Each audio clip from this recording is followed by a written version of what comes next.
¿Y si te dijera que una parte de tu vida ya está siendo vivida como un sueño? No porque sea mística, sino porque lo estás decidiendo tú. Haces cosas, cumples, avanzas, pero por dentro sientes algo raro, como si tu vida la estuviera viviendo alguien más. Y ahora te pregunto, ¿qué pasaría si mañana despiertas y descubres que tus decisiones más importantes solo fueron un sueño? Un sueño de impulso, de miedo, de orgullo, de reacción. Hoy vamos a entrar a una torre real, pero también mental. La vida de sueño es una historia sobre lo que pasa cuando a un ser humano lo encierras, lo etiquetas como un monstruo, haces que crezca sin libertad, sin verdad, sin amor. Y luego un día le das poder, mucho poder. Y aquí viene el golpe. Lo que Segismundo vive en una torre, muchos lo viven en su mente. Este video forma parte de nuestra serie Libros y Conciencia. Aquí usamos la literatura como una lupa para mirar cómo pensamos, en qué creemos y qué tipo de vida estamos construyendo. Analizamos qué nos estaba intentando decir el autor con su obra y con las decisiones de los personajes, para no perdernos el qué nos pasa a nosotros cuando leemos las historias. Hoy continuamos con La vida es sueño, de Pedro Calderón de la Barca. Una obra donde el tema no es si la vida es real, sino qué haces tú con tu carácter cuando no sabes si estás soñando.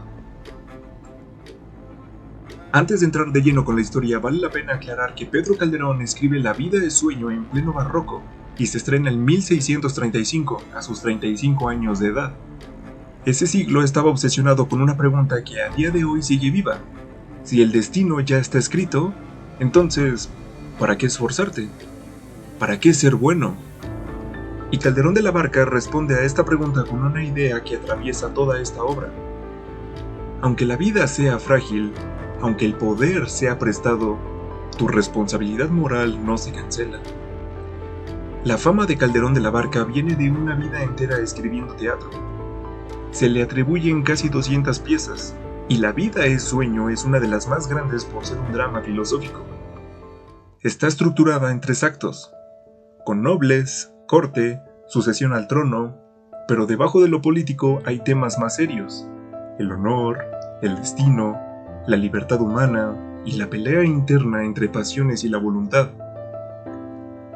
El tono es elevado, argumentativo, y por eso los personajes funcionan como símbolos de fuerza humana chocando entre sí. Calderón quiere conmover, sí, pero sobre todo quiere que el espectador salga reflexionando tras leer su obra. Esta historia sucede en Polonia y hay 2 escenarios. La montaña, la torre, un lugar frío, aislado, casi maldito, y ahí vive el protagonista. Y el palacio, donde todos actúan correcto, pero todos esconden su ambición. Segismundo es el príncipe que ha sido encerrado desde niño. Basilio es el rey, su padre, que gobierna desde el miedo y confiando en profecías. Clotaldo es el guardián de la torre, le enseña a Segismundo de letras y fe, pero también es esclavo del honor y del secreto. Y también hay una subtrama con Rosaura. Ella llega con la armadura de un caballero, con espada, buscando justicia por un honor roto. Y Clarín, su acompañante, es el bromista que dice chistes, pero también se suelta las verdades de vez en cuando. Pero ten en mente que la trama de Rosaura se mezcla con la de Segismundo porque ella también está peleando por la libertad, aunque desde otro ángulo, el honor y una promesa rota. Ella viene a exigir justicia por una promesa de matrimonio incumplida, y su presencia empuja a todos a definirse. Con esto en mente, vamos a la primera escena. Arranca así. Rosaura llega a la montaña. Viene monstruo de una especie y otra, porque trae traje de mujer, pero armas y temple de varón. Clarín la acompaña, está asustado y con razón, y entre niebla y piedra encuentran la torre. Desde adentro de la torre se escucha un grito que ya suena a una alma quebrada. Segismundo aparece encadenado, vestido de pieles, y suelta uno de los monólogos más famosos del teatro. Dice literalmente: ¡ay, mísero de mí! ¡Ay, infeliz! Apurar cielos pretendo, ya que me tratáis así. ¿Qué delito cometí contra vosotros naciendo? Aunque si nací, ya entiendo qué delito he cometido. bastante causa ha tenido vuestra justicia y rigor, pues el delito mayor del hombre es haber nacido. Solo quisiera saber para apurar mis desvelos, dejando una parte cielos, el delito de nacer. ¿Qué más os pude ofender para castigarme más? ¿No nacieron los demás? Pues si los demás nacieron, ¿qué privilegios tuvieron que no yo gocé jamás? Y pregunta por qué el ave, el pez, el bruto, el arroyo nacen con libertad y él no.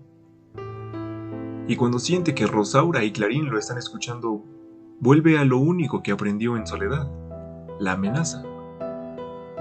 Sin afecto y sin mundo, su sistema nervioso no aprende con la confianza, aprende mediante el ataque y la defensa. Segismundo no es malo al principio, solamente es inhumano por el aislamiento, y entonces aparece el tercer elemento de la tragedia, el padre, pero no tanto como padre, sino como un rey ausentado. Visualízalo. En una noche de mucho viento en una montaña fría, Rosaura entra a una torre como alguien que no quiere pedir permiso para existir. Clarín la sigue, pero con miedo, siente que está pisando terreno prohibido, y en la torre Segismundo no está encerrado como un castigo de un día. Lleva una vida entera ahí. Por eso cuando habla con rabia. Dice: solo quisiera saber, ¿no nacieron los demás? ¿Qué privilegio tuvieron que no gocé yo jamás? Y remata su queja con una frase que atraviesa todo el primer acto. Y teniendo yo más alma, ¿tengo menos libertad? Rosaura escucha y siente dos cosas a la vez: temor y piedad. Y él, al sentirse visto, se protege como sabe, atacando. Le dice: pues la muerte te daré. Este inicio nos enseña algo simple. Si a una persona le quitas mundo, le quitas afecto, le quitas lo que es de verdad, creas a un ser humano que no sabe regularse. Con eso en mente, la obra nos lleva al palacio, porque ahí entendemos por qué Segismundo está en esas condiciones. En el palacio, Basilio, el rey, explica por qué tomó esa decisión, y la cuenta como si fuera un deber, no como una culpa. Describe presagios, horóscopos y un nacimiento envuelto en señales terribles, y entonces confiesa el acto central de su vida. Determiné encerrar la fiera que había nacido. Y ahí hay un detalle importante. Basilio no encierra a Segismundo en una habitación del palacio. Dice que mandó a construir una torre entre peñas y riscos donde apenas la luz ha hallado camino. Esto podría ser visto como un pecado del miedo, cuando crees que estás evitando una tragedia, pero en realidad tú mismo la estás fabricando. Luego Basilio hace algo todavía más delicado. Decide probar a su hijo por control y organiza el experimento de traerlo dormido al palacio, hacerlo príncipe por un día y si sale violento devolverlo a las cadenas. Y aquí entramos al acto 2, donde pasa exactamente lo que iba a pasar cuando un corazón herido recibe poder. Segismundo despierta vestido en seda. Lo llaman Alteza, le hablan con reverencia y por primera vez en su vida la realidad le dice: ahora tú mandas. Pero el palacio hace que todo lo que estaba dentro de él salga sin un filtro. Primero ocurre la escena del balcón. Un criado le discute algo y Segismundo lo confronta. Si alguien me cansa, lo arrojaré por el balcón. Y lo hace, casi como un experimento moral. Él mismo lo confiesa sin remordimiento, como si estuviera comprobando su poder. Díjome que no podía hacerse y gané la apuesta. Segundo, Rosaura se topa con Segismundo, ya en enredos del palacio. Ella entra buscando reparar su honor, pero se encuentra con un Segismundo desatado, y él, queriendo forzar la situación, le suelta una amenaza todavía más fuerte. Hoy he arrojado de ese balcón a un hombre, y así, por ver si puedo, arrojaré tu honor por la ventana. Esto no solo es un príncipe malo. Esto es lo que pasa cuando una persona nunca aprendió límites, y de pronto el mundo le da permiso de hacer cualquier cosa. Y tercero, viene el choque con Basilio. Basilio le habla como rey, pero Segismundo le responde como un hijo con siglos de resentimiento acumulado. Un padre como una fiera me cría y como un monstruo me trata. Como si la obra nos dijera que cuando no supiste educar a tus hijos, luego no te sorprendas cuando actúen sin humanidad. Pero el error de Basilio no fue leer las estrellas, fue usar ese miedo para justificar su crueldad. Este acto ejemplifica que la gente no se destruye cuando tiene problemas, la gente se destruye cuando tiene poder sin transformación. Porque el poder solo amplifica lo que ya eres. Si dentro hay vacío, el poder lo vuelve tiranía. Si dentro hay una herida, el poder lo vuelve castigo para los otros. Entonces Basilio, al ver el desastre, decide volver a dormir a Segismundo, para que él crea que todo fue un sueño. Y la frase del rey es fría. Volverás a dormir a donde creas que cuando ha pasado fue soñado. Y aquí viene otro de los choques de la obra, que es cuando despiertas en la torre otra vez y no sabes si lo que viviste fue real. Ahí nace la conciencia. Segismundo despierta de nuevo en la torre y siente que se está rompiendo por dentro, porque empieza a sospechar que su gloria fue un sueño. Porque si el palacio fue real, su vida es una cárcel absurda, y si fue un sueño, entonces su mente es una trampa. Clotaldo le deja una frase a modo de brújula moral. Aún en sueños no se pierde el hacer el bien. Y Segismundo por primera vez se mira a sí mismo, intenta gobernarse y dice: es verdad, pues reprimamos esta fiera condición por si alguna vez soñamos. Sueña el rey que es rey. Y remata con lo que todos conocen pero pocos trabajan. ¿Qué es la vida? ¿Un frenesí? ¿Una acción? ¿Una sombra? ¿Una ilusión? Y el mayor bien es pequeño, que toda la vida es sueño, y los sueños, sueños son. Aquí el punto es, si la vida se siente sueño, entonces tu ética es lo único que no debería dormirse. Pedro Calderón no está diciendo que todo dé igual, nos está diciendo, si todo es frágil, entonces lo único serio eres tú, tu carácter, tu dominio propio, tu forma de obrar. Con eso pasamos al acto 3, porque ahora ya no se trata de pensar bonito, se trata de decidir bien en medio del caos. El pueblo se levanta, rompe la entrada y libera a Segismundo de la torre, y este duda porque siente que la realidad se repite. Ya otra vez vi aquesto mesmo, y fue sueño. Pero en vez de usar eso como una excusa para desatarse, ahora lo usa como un freno, y toma una decisión clave. Soñemos, alma, soñemos otra vez. Pero ha de ser con intención y con consejo. Y se nota cuando en la batalla Segismundo puede acabar con Clotaldo y no lo hace. Lo insulta, lo empuja y de pronto se detiene a sí mismo con una frase silenciosa. Reportarme me conviene, que aún no sé si estoy despierto. Y entonces aparece el clímax de la obra, cuando Segismundo dice: a reinar, fortuna, vamos. No me despiertes si duermo, y si es verdad, no me duermas. Mas sea verdad o sueño, obrar bien es lo que importa. Si fuere verdad, por serlo, si no, por ganar amigos para cuando despertemos. Esto es madurez, no obrar bien porque te convenga, sino porque estás construyendo un alma que aguante cuando todo se caiga. Ya hacia el cierre, Segismundo se planta ante la corte y reconoce que su crianza fue el peor modo de evitar su violencia, porque su encierro precisamente lo convirtió en una fiera humana. Y termina con sus últimas reflexiones finales. La fortuna no se vence con injusticia y venganza, porque antes se incita más.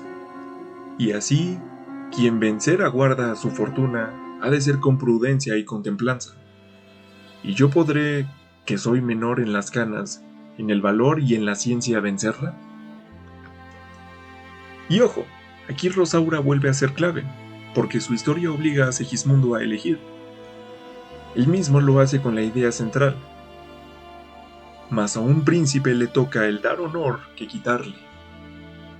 Y tras haber demostrado ingenio en algunas decisiones, dice: ¿qué os admira? ¿Qué os espanta? Si mi maestro fue un sueño, y estoy temiendo en mis ansias que he de despertar y hallarme otra vez en mi cerrada prisión. Y cuando no sea, el soñarlo solo basta, pues así llegué a saber que toda la dicha humana, en fin, pasa como sueño. Y quiero hoy aprovecharla el tiempo que me durare, pidiendo de nuestras faltas perdón, pues de pechos nobles es tan propio el perdonarlas. Por cierto, si quieres ver esta obra de la vida de sueño actuada, hay una versión clásica de Estudio 1, disponible para verla completa. Y también hay montajes de la Compañía Nacional de Teatro Clásico que circulan en video y fragmentos. ¿Y por qué recomendamos a la tribu verla? Primeramente porque al leer una obra escrita en prosa puedes llegar a perderte varios de los detalles escénicos, y la obra ayuda a contextualizar la historia. Y segundo, porque también ayuda a entender el argumento y el tono de la historia. Segismundo no se siente malo, se siente humillado por existir. Y Basilio, con sus decisiones equivocadas, se siente sabio. Y ahí está el peligro. Entonces, ¿qué hacemos nosotros con todo esto, en pleno siglo XXI? No vivimos en torres de piedra, pero sí vivimos en torres mentales. Torres hechas de traumas no trabajados, vicios y rutinas que nos adormecen, y etiquetas que te pusieron a lo largo de la vida. Eres un problema, eres débil, no tienes reparo. Pedro Calderón con su obra nos pone un espejo con 3 realidades. Número 1. El poder no te cambia, te revela. Segismundo en la torre sigue cautivo, sufre, pero en el palacio, ya con poder, explota y se sobrepasa. Eso pasa hoy en día cuando alguien consigue autoridad, dinero, fama o incluso la razón. Y se vuelve peor, porque es como si una parte nuestra solo está esperando una excusa para dominar a los demás. Número 2. El desengaño es despertar, no volverte cínico. Segismundo entiende que la gloria se parece al sueño. Sube rápido, se va rápido. Pero su conclusión final no es: no pasa nada, hago lo que sea. Su conclusión es más como: la vida, sea sueño o sea seria, obro bien de igual manera. Y número 3. El carácter es lo único que viaja contigo. Si hoy te quitan el estatus, la relación, el trabajo, la imagen, el reconocimiento, etc., ¿qué queda? Don Pedrito lo sabía. Queda tu forma de obrar, tu forma de ser, tu verdadero yo, tu carácter. Y eso se entrena cuando nadie te está mirando. Te dejamos estas 3 preguntas para que las trabajes después de ver este video. Si tu vida tiene una torre mental para tenerte cautivo, ¿cuál es? ¿Dónde está? No pienses solo en lugares, piensa en patrones. ¿Dónde te escondes cuando te sientes vulnerable? ¿Qué temas evitas porque te rompen? ¿Qué parte de ti no has querido mirar?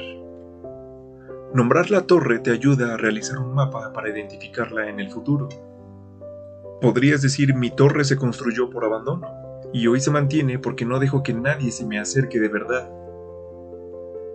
O podrías decir que mi torre se construyó por vergüenza, y hoy se mantiene porque vivo demostrando en vez de vivir.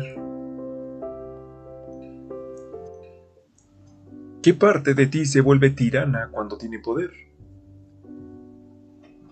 ¿Dónde sientes que te vuelves Segismundo cuando ya no estás encadenado en su torre de piedra? Tu poder puede ser tu enojo cuando asustas, tu silencio cuando castigas, tu dinero cuando controlas, tu inteligencia cuando humillas, o tu deseo cuando usas. Para ejemplificar este punto, completa la siguiente oración. Cuando tengo poder en ¿qué cosa? Me vuelvo ¿qué cosa? Y eso hace sentir a los demás ¿de qué forma? Esta oración puede ser muy práctica para empezar a reconocer nuestros errores, porque lo que no reconoces en ti lo llegas a repetir, mientras lo que sí reconoces en ti lo puedes gobernar.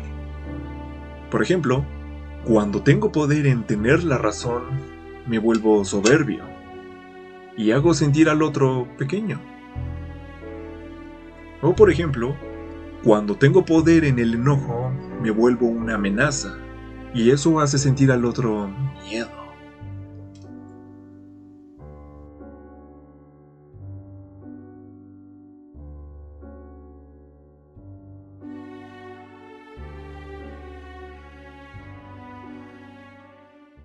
Si la vida es sueño, para ti, ¿qué significa obrar bien esta semana en tu vida real?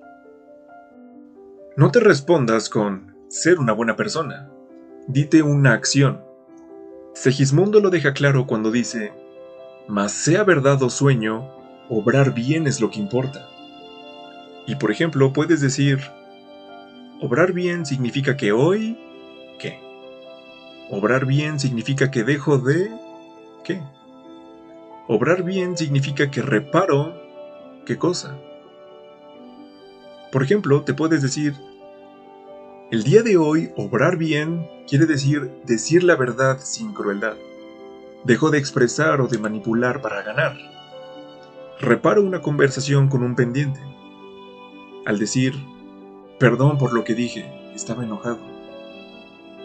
O por ejemplo, puedes decir, el día de hoy obrar bien quiere decir escuchar antes de responder.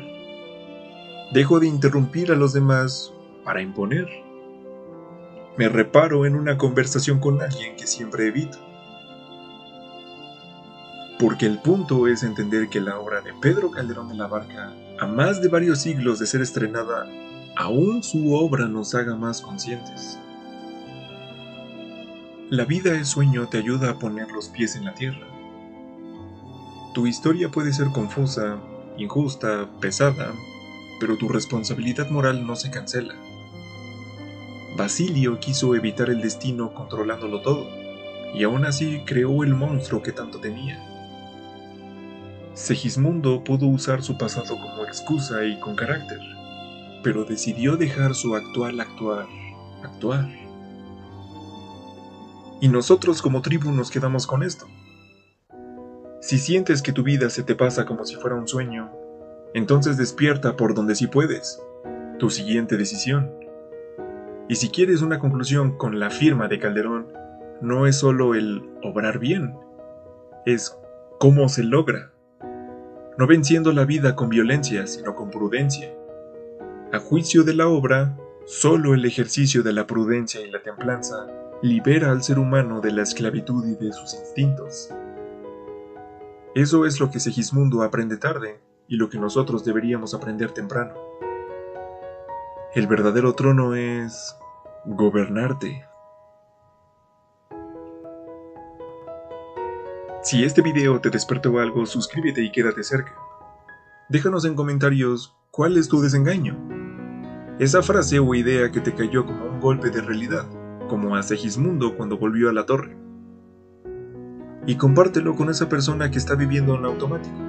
Pásale esta obra como a quien le pasas una antorcha en medio de una cueva. Y guarda este video porque un día vas a sentir que vuelves a tu torre de piedra y vas a necesitar recordar que obrar bien es lo que importa. Y antes de irnos te recuerdo algo importante. Este canal no reemplaza terapia, medicina ni fe personal. Solo pone sobre la mesa ideas incómodas para que pienses por ti mismo. Somos Tribu Lúcida. Piensa distinto, ordena tu mente y actúa despierto. Nos vemos en la siguiente.